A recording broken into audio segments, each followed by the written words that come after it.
आज हम exercise 4.1 question number 2 का सेकंड पॉइंट सॉल्व करेंगे। सेकंड पॉइंट में हमें दिया हुआ है दो क्रमागत धनात्मक पूर्णांकों का गुणनफल 306 है, हमें पूर्णांकों को ज्ञात करना है। तो यहाँ पर हम इसको सॉल्व करते हैं। तो यहाँ पर हम जब इसको हल करेंगे तो यहाँ पर हम थोड़ा सा समझते हैं कि जो क्रमागत धनात्मक पूर्णांक होते हैं वो किस तरह से होते हैं। तो ये जो क्रमागत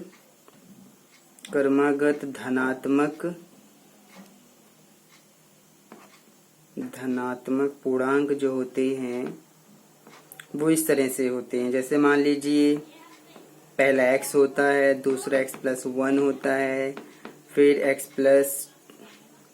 x+2 हो जाएगा, x+3 हो जाएगा, x+4 हो जाएगा, x+5 हो जाएगा। ये इस तरह से पैटर्न चलता है। तो क्रमागत धनात्मक पूर्णांक ऐसे ही चलते हैं, x+1, x+2, x+3, x+4, x+5, ये इस तरह से चलता है। तो जब हम इस क्वेश्चन को हल करेंगे, इसने बोला है दो क्रमागत धनात्मक पूर्णांक, तो हमें दो लेना है। तो पहला हम x ले लेंगे, दूसरा x+1 ले लेंगे। 3 बोलता तो x+1, x+2 ले लेते, 4 बोलता तो x+3 को भी ले लेते, लेकिन 2 बोला है। तो इसलिए जब हम इसका सेकंड पॉइंट को हल करेंगे तो माना दो क्रमागत धनात्मक पूर्णांक, तो पहला x ले लेते हैं और दूसरा ले लेते हैं x+1 को। तो दोनों क्रमागत धनात्मक पूर्णांक का गुणनफल बोला है 306। तो हम यहाँ पर लिखेंगे प्रश्नानुसार। तो इन दोनों का गुणनफल यानी कि x गुणा x+1 बराबर है 306 के। तो x की गुणा x में कर देंगे तो x² प्लस x की गुणा में कर देंगे x बराबर आ जाएगा 306 के। तो x² प्लस x माइनस में आ जाएगा 306 बराबर आ जाएगा 0 के। तो यही हमारा समीकरण बन गया है जो कि इस क्वेश्चन नंबर 2 के सेकंड पॉइंट को संतुष्ट करेगा। तो क्रमागत इसी तरह से आप लेते हैं। और अगर मैं थोड़ा सा और बता दूं तो क्रमागत जो धनात्मक पूर्णांक होते हैं, क्रमागत धनात्मक पूर्णांक, तो इसके अंदर आप संख्याएं लेते हैं, मतलब प्लस की होनी चाहिए। पूर्णांक तो प्लस में सारी संख्याएं 1 2 3 4 5 6 7 इस तरह से होती हैं। तो क्रमागत का मतलब जैसे 1 2 3 4 5 6, आप कितनी भी संख्याएं लिख दे तो आप देखेंगे कि ये 1 है पहली संख्या शुरुआत। अगर 1 में 1 जोड़ेंगे, 2 में 1 जोड़ेंगे, 3 में 1 जोड़ेंगे, 4 में 1 जोड़ेंगे, 5 में 1 जोड़ेंगे, 6। तो ये एक पैटर्न चलता है, प्रतिरूप होता है ये क्रमागत धनात्मक पूर्णांकों का, जिसमें एक निश्चित संख्या 1 है जिसको अगर हम पहली संख्या में जोड़ेंगे तो दूसरी संख्या में मिल जाएगी। तो इस तरह से क्रमागत धनात्मक पूर्णांक चलते हैं।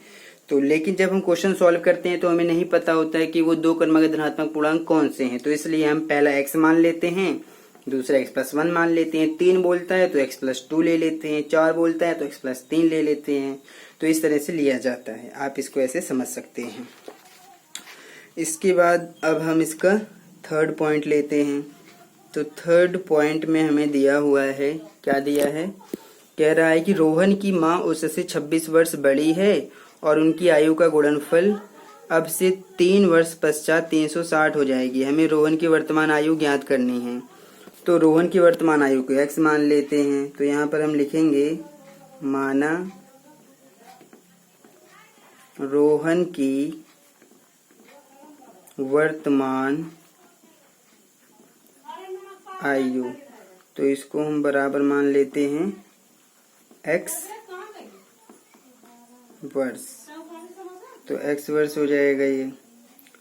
अब यहाँ पर इसकी वर्तमान आयु x वर्ष है और उसकी माँ की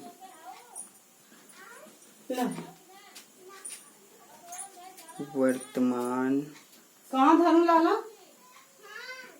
फ्रिज पे? हाँ, कूलर पे, चाहे जहाँ। ये बाबा की उपयोग ना हो, कब्जे जितना हो।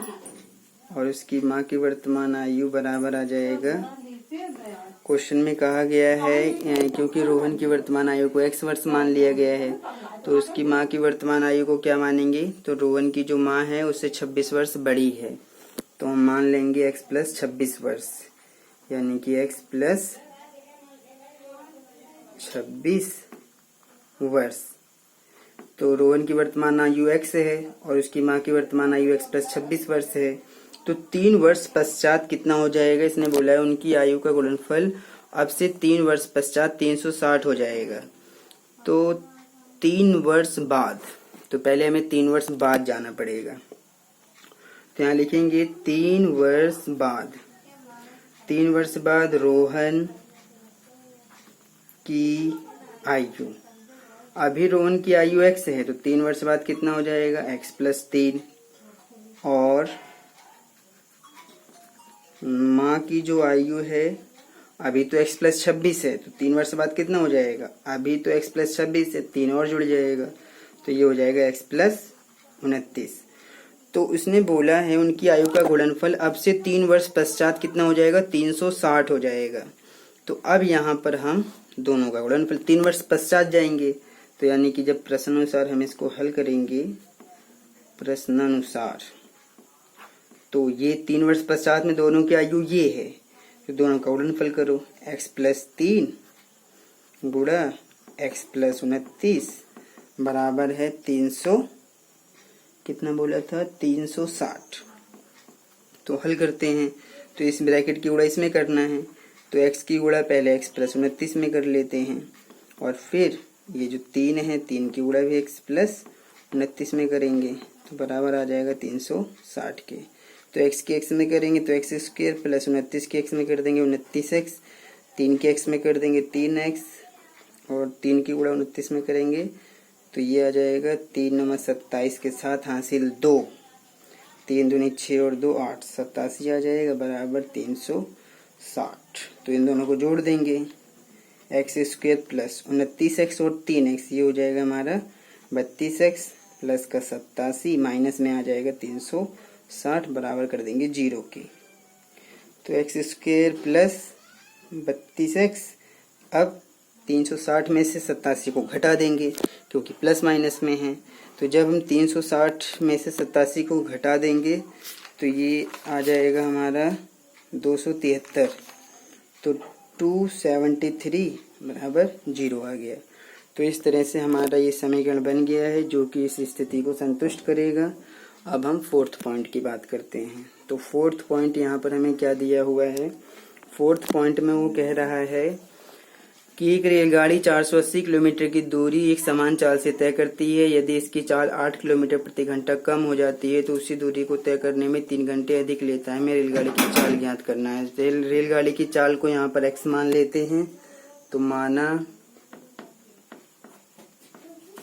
रेलगाड़ी की चाल बराबर आ जाएगा x किलोमीटर प्रति घंटा, तो ये रेलगाड़ी की चाल हो जाएगी। तो रेलगाड़ी की चाल x किलोमीटर प्रति घंटा है। तो अब यहाँ पर हमें इस सवाल को हल करने के लिए एक फॉर्मूला भी प्रयोग करना था। फॉर्मूला मैं बता देता हूँ ऊपर, ये फॉर्मूला है समय बराबर दूरी बटे में चाल। इस फॉर्मूले का प्रयोग करके निकालेंगे। तो रेलगाड़ी की चाल तो x किलोमीटर प्रति घंटा है, तो जब हम यहाँ पर देखेंगे कि 480 किलोमीटर की दूरी तय करने में लिया गया समय बराबर, अभी जो समय है फॉर्मूला लगेगा दूरी बटे में चाल, तो दूरी है 480 और चाल कितना है x है। तो अब यहाँ पर जब चाल कम हो जाएगी तब कितना समय लगेगा 480 किलोमीटर की दूरी तय करने में।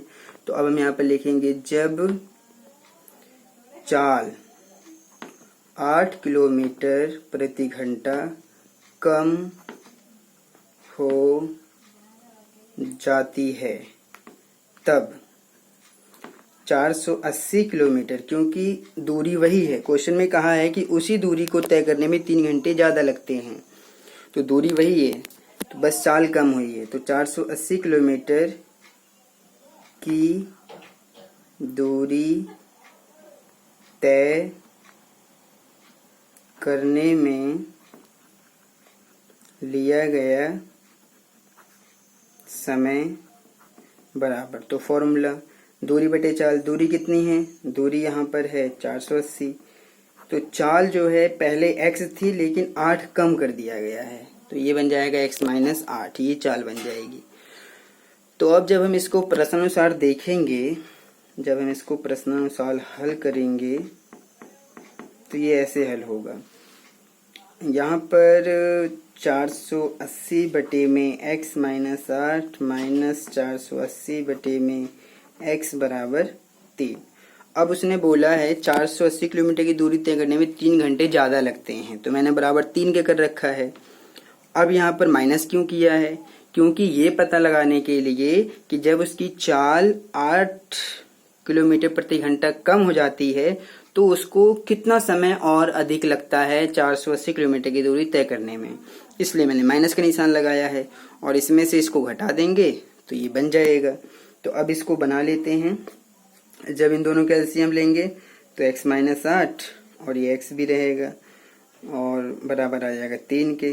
तो जब इस पूरे को इससे भाग करेंगे तो ये दोनों कट जाएगा, x बचेगा, x की गुणा 480 में करेंगे तो 480 x आ जाएगा, माइनस इस पूरे को जब इससे भाग करेंगे तो x और x कट जाएगा। अब ये 480 की गुणा हो जाएगी किसमें, x माइनस 8 में हो जाएगी। तो अब ये कितना बन जाएगा, अब ये बन जाएगा 480 x माइनस 480 के x में करेंगे तो 480 x ही आएगा, फिर माइनस 480 की गुणा 8 में करो तो 8 की 0 में करेंगे 0, 8 अट्ठाई 64, 8 हुए 64 के 4 हासिल 6, 8 चौक 32 और 6 38। तो बटे में आ जाएगा हमारा x की गुणा x में कर देंगे, या मान लो चलो कर देते हैं x स्क्वायर माइनस का 8x बराबर आ जाएगा हमारा कितना आ जाएगा बराबर 3। तो 480 से 480 प्लस माइनस में कट जाएगा, ऊपर कितना है, ऊपर अच्छा सॉरी यहाँ एक गलती हो गई है, माइनस प्लस माइनस हो गया है, माइनस और माइनस ये प्लस रहेगा। और 480 की गुणा जब 8 में करेंगे तो 3840 आएगा प्लस का। तो ऊपर है 3840 और नीचे एक्स स्क्वायर माइनस 8x, 3840 बटे में आ जाएगा एक्स स्क्वायर माइनस 8x बराबर आ जाएगा हमारा किसके, बराबर आ जाएगा 3 के। तो जब यहाँ पर अब क्रॉस मल्टीप्लाई करेंगे तो इन दोनों की गुणा हो जाएगी, तो इसकी इसमें गुणा कर देंगे और इसकी इसमें कर देंगे, तो इसकी इसमें कर देंगे तो ये आ जाएगा 3840 और इन दोनों की करेंगे तो 3 की गुणा हो जाएगी किसमें, एक्स स्क्वायर माइनस 8x में। तो इसकी गुणा इसमें करेंगे तो 3x स्क्वायर माइनस 3 अठे 24x बराबर आ जाएगा 3840 के।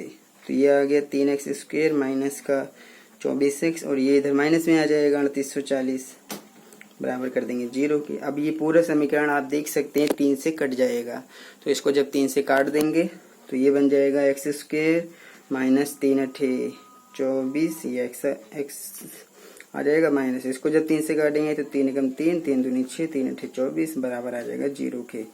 तो यही हमारा समीकरण बना है जो कि 4th पॉइंट को संतुष्ट करेगा। तो यहाँ पर हमने तीनों ही स्थितियों में समीकरण बना दिया है। तो इस तरह से ये सॉल्व होना था।